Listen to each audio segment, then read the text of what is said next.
Welcome to Fx-Fooball Explained. Will Arsenal win the league this season? The Premier League title race is about to get real for Arsenal. For the first time since Arsene Wenger's Invincibles won the club's last title in 2003-04, Arsenal feel like a team that can go all the way and take the trophy to the Emirates. But manager Mikel Arteta's side have only done the easy part so far. Make no mistake, to be 5 points clear at the top of table, having suffered just one defeat in 14 games, is a genuine achievement for Arteta and his young team. Arsenal deserve to be leading the race as the Premier League resumes after 6-week pause for the 2022 World Cup in Qatar, but their impressive start to the season is now just money in the bank. We are about to see how far it will take them. Since the Premier League began in 1992-93, there have been 30 completed seasons and the team that sits top on Christmas Day just has the edge. 16 teams have been top at Christmas and ended up as champions, with 14 clubs failing to go the distance. Arsenal were second to Manchester United on Christmas Day 2003 and went on to be champions. It is a slightly skewed historically statistic this time around, with Arsenal only having played 14 games due to the World Cup shutdown. By now, teams have usually played 17 games, so it is perhaps unfair to burden Arteta's team with the pressure of having to live up to the Christmas leaders tag. But by starting so well and maintaining their form, Arsenal are unquestionably in the title race. Reigning champions Manchester City are still the favourites with every bookmaker, despite being 5 points adrift of the leaders, yet Pep Guardiola's team will have little margin for error if Arsenal continue as they left off. This is the challenge for Arsenal, however, and the picture is no longer quite as clear as it was when they wrapped up for the World Cup with a 2-0 win at Wolves in mid-November.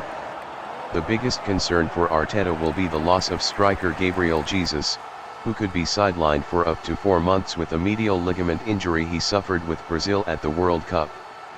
The 25-year-old has scored 5 goals for the Gunners since his £45 million transfer from Man City in the summer, and while his strike rate may not be hugely impressive, it is his contribution as a team player and the winning mentality he has brought from his time at the Etihad that make him so important to Arteta's team.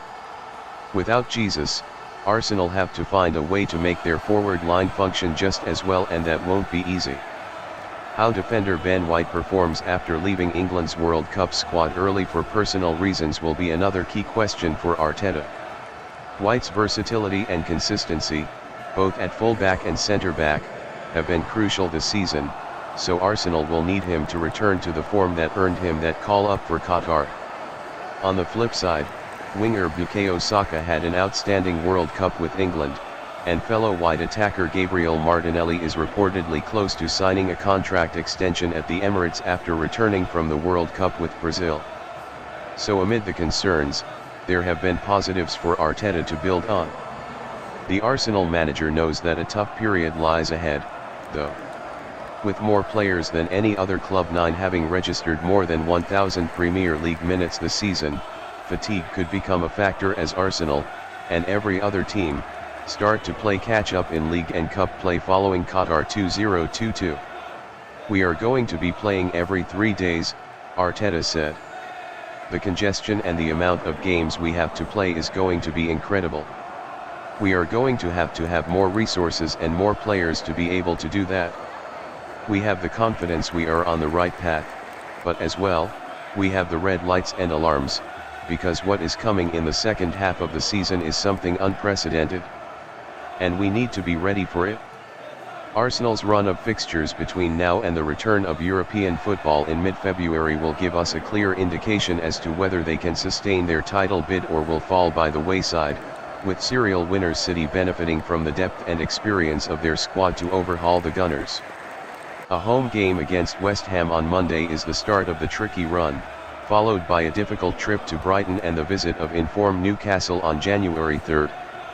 And in the space of a month, after an FA Cup third-round trip to Oxford United, Arsenal must play Tottenham, away, Manchester United, home, and Manchester City, home, so it is certainly a testing period ahead for Arteta and his players.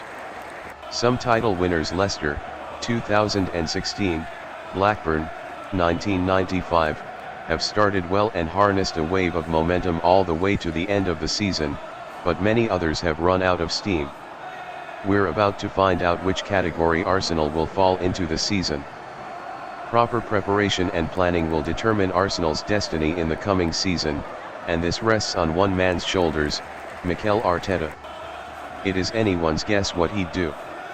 As fans, we can only hope that he acts decisively once the season is over. But if there's hope anywhere, it must lie in his fierce competitiveness. The man hates to lose, he hates to be second best. One therefore can bet his or her bottom dollar that he is tired of being second fiddle to Manchester United and Chelsea, that he loathes upstarts like Manchester City. This should rouse him to proper action. One thing is certain, it's time Arsenal won something again.